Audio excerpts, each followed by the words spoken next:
This is Jamie Drummond for Good Food Revolution. We are honored today to be joined by Mr. Robert Gilvesy, joining us a few kilometers north of Lake Balaton in Hungary. How are you today, Robert? I'm pretty good. Lovely day Excellent. out there.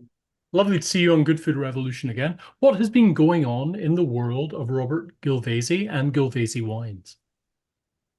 Well, I mean, busy, busy, busy. We've I've been traveling a lot, particularly taking my wines pretty much around Europe and North America, All right. and kind of trying to expand our footprint. We're getting a lot of interest from nice people abroad, and that's been my major task beyond the fact that we are continuing our work in the vineyards and after a bad 23 season of a lot of pressure, disease pressure, we look like we'll have a very good start to the 22 season. I just was out there right now a few minutes ago, and we're looking really good. Which countries are you expanding into with regards to your exports? Well, what is new for us since we talked last time is I would say is I have two importers in Belgium now, Holland, Norway, more importers in Germany. So I had one maybe at the time we spoke, and now we have three. Italy, um, a new importer in the US. That's very nice to know. And then Canada itself. Since I spoke to Manitoba, Alberta, Newfoundland, Right. and BC are all new for me. So apparently there's still this thirst for the wines from volcanic soils. Well, yeah, I hope so. We're trying to make it a thirst quencher. Super, super, super. Now you have three wines in the Ontario market right now being offered by Nicholas Pearce, either as a mixed case or by the bottle. Why don't we go through those three wines and we can talk about those? Sure, sure. So as I know, the three wines are the Pixu Ola Sizzling 22 and the Bohème Cuvée, which I think many people, if they've been in Ontario for some years drinking wines, they may have run into that. And then the Sauvignon Blanc 2019, which I'm sure has aged very beautifully. So the Pixu, I mean, was probably the newest for anyone who knows my wines. And Pixu is something we started in 2019 when the kind of awareness of this natural wine movement was becoming more apparent, at least to us over here. Yeah. And I mean, I would say we've been organic and very natural in our cellar all along, but I wanted to push the limits on that. I mean, for us, anyways, in terms of doing no sulfur ferments and low or no sulfur bottlings, low fining and filtering, and different expressions of malolactic happening, obviously because of this lack of sulfur, and a new expression to the same varietals that we're working with. And I started those in 2019. We did I think three varietals: a Riesling, an Ola Sizzling, and a what was the other one? Can't remember right now. I think we did three. No, we did two. Just those two, Okay. and they were very special in terms of the ferments.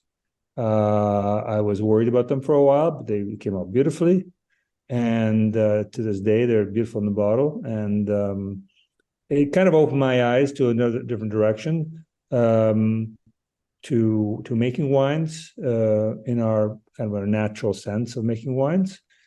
Um, without being dogmatic, of course, because I don't have anything against using some sulfur. So I'm not in Right. that camp.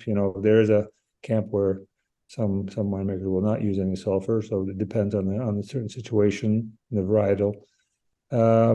So these wines maybe are more open, and they have a certain different type of freshness and richness to them, I think. Um, and in particular, we're not focusing on the use of any wood of any sort. So even most of our cellars full of multiple use barrels, even though we're using other vessels to oxygenate the wines and mature the wines. Now, there is an argument that when one goes down that natural route, sometimes that can kind of impress itself over any terroir. And all of your wines, I've always felt to be very, very terroir driven. Does the terroir still come through when you go down this more natural route? I think that what you're referring to is, which I also have a mild criticism about in many of the natural wines, is the use of lees on bottling. And I think many of the winemakers will use either stir the lees or add back lees into the bottlings. And then what it does to me, it's kind of a bit like if you have a over pronounced use of wood, which can have a tendency to cover terroir character. Sure. So in any case, I think terroir does come through, and that's what I found. Like you could have let's say 3 or 4 varietals, but you have in all these this in some cases a very strong lees or yeast on your palate, which I think then will just damp down the terroir aspect of the wine. So that's what I think you're talking about, and we do not use these on bottling. I see. And do you use a little bit of sulfur just before you? Yes, we do. Just before bottling, we use a little sulfur. Luckily we have quite low pHs, and that means in any case the amount of sulfur that we would use would be quite low in any case.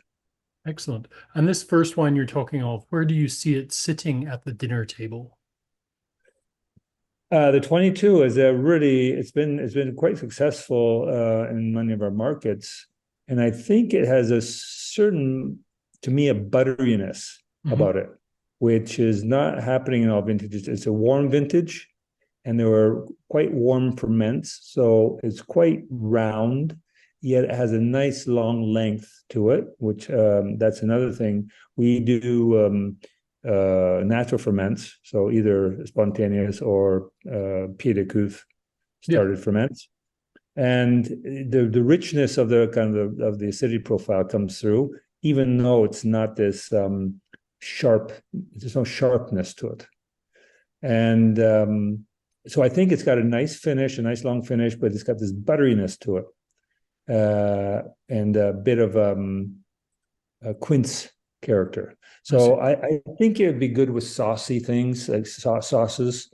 and the mild dishes. That's where I would put it. I mean, I'm not a big guy on overly thinking pairings, to be honest with you. I mean, I love when I hit one that is wonderful, but I don't go crazy about kind of getting too focused on that. Okay, fair enough. Moving on to the second wine in this 3-pack. Yeah, then the Bohème Cuvée 22. Yes. So, as some people may know, it is I call it a Boloton Cuvée. Our Lake Boloton is surrounded by vineyards, and ours is the volcanic region. But down the lake from us on the north side, about 23 kilometers from us, we have a basically dolomitic limestone. So magnesium carbonate. Pardon? Magnesium carbonate, yeah. And it's a totally different character, and it's so close to us. And so when we started making this wine, we had some Ollus Riesling from vineyards in this region, as well as from our region, the Rhine Riesling from our vineyards, and the Sauvignon Blanc from our vineyards. So you had this combination of 2 different types of character, and acidity profiles.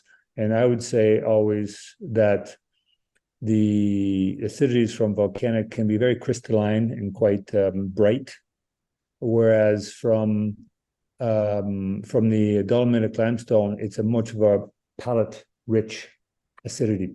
It can also be quite, it can have similar acidity values, but if you take a look actually at the analytics, the acid structure is different between the two, even though you might have the same total acid.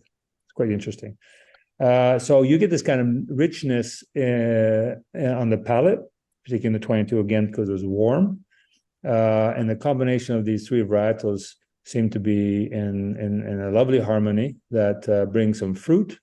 It brings a little bit of the nature of the Olyzing, which is kind of a toasted almond, and a nice minerality. The aromatics come a little bit with the Sauvignon Blanc, even though it's a minority in the blend, but you get a bit of aromatics coming through. So it's been a really popular item. I mean, just everywhere we take it, and it can kind of reach all occasions, whether you just want to have a glass on its own, or you want to pair up with mostly light dishes. But yeah, I think it's an all-around wine. Speaking of Sauvignon Blanc, the next wine, I've recently returned from Vienna for Vivinum, and I tasted quite a number of volcanic Sauvignon Blanc from Styria.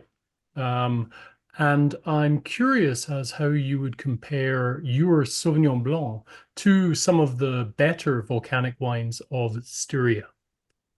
Yes, I mean, they have this region called Vulcanland, Yes. I think, in Styria. And I had tasted one or two Sauvignon Blancs from this area. Of course, in Styria, they have the non-volcanic region, which has lots of Sauvignon Blanc as well. Yes. Yep. And there's definitely a character difference. And when I did taste from Vulcanland, one or two examples, I think it was not this year, last year at ProWine. I said I could identify immediately the volcanic nature. It has this, like I say, this acid profile. Yes. Which you can identify. Let's say, I mean, I love Caricantas from Sicily, from Etna, and you can feel the same type of acid profile in that wine. There's from Planeta, a good friend of mine makes that wine, and it's this crystalline acidity. I think is what I can say most. A bit of a grip, usually also a bit of There's like a phenolic grip there, right? Yeah, phenolic grip. It's not a chalky grip. Yeah. It's like phenolic grip. And also length usually. Our particular wines, we do not concentrate on these kind of primary aromatics because I guess we're using the Pied de Cuve ferment. We're not driving anything or trying to overexpress, but the aromatics. But on the palate, we get a lot of richness and length on the palate, and some nice fruit character on the palate. How do you feel this wine has developed with the relative age it has on it? Because 2019 Sauvignon Blanc from your part of the world, these wines can age for quite some time, but how do you feel it evolves?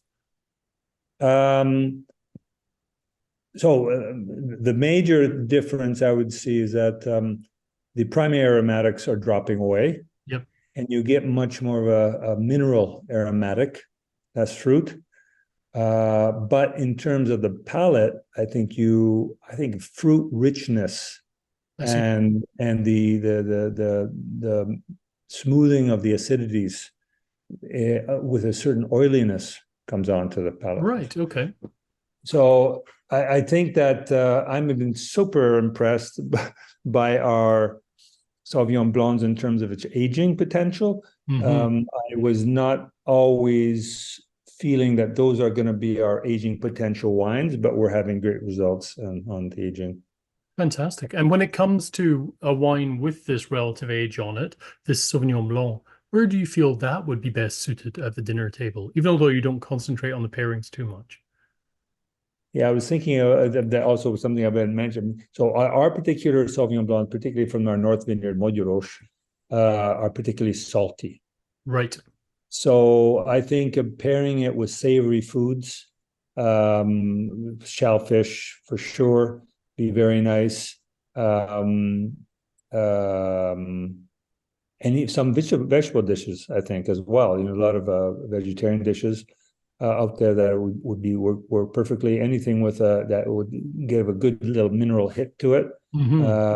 So I think all our wines, including the Sauvignon Blanc, are really gastronomic wines because I feel that overly aromatic wines can push away and maybe not complement the food.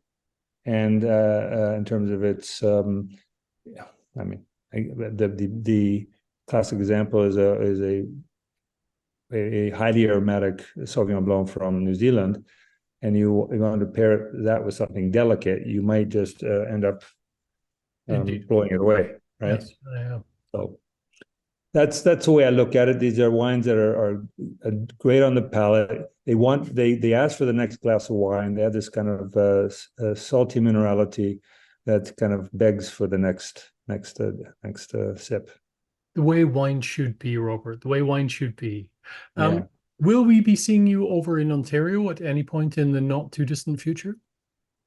I was just talking to Celia recently. She was asking when I'm coming, and usually I make a trip just before the Christmas season, and I might be doing that. If not that, then I'm planning to go to Vancouver in the following spring, and maybe then I'll drop by then. But I just got to nail this down with Nicholas and Celia and see what's a good time. I Super. definitely am. I'm there often. Yeah. Well, I'd love to break some bread with you and drink some wine. Well, yes, absolutely. Then we'll get you for sure. Maybe I'll get up to your place. Yeah, that would be nice, actually. I'd love that. Yeah. Yeah. Oh, by the way, Nicholas Pearce lives just around the corner from me now. I heard that he had moved up there. Yeah. Yes, yes, Last time yes. I So was there, and we'll he have to, says, we'll have to host you up here. Robert Gilvesy, thank you very much for joining us at Good Food Revolution once "Thanks for again, having me. and we look forward to seeing you in person sometime. Say to all my friends out there. Excellent. We shall. Bye for now. Bye bye."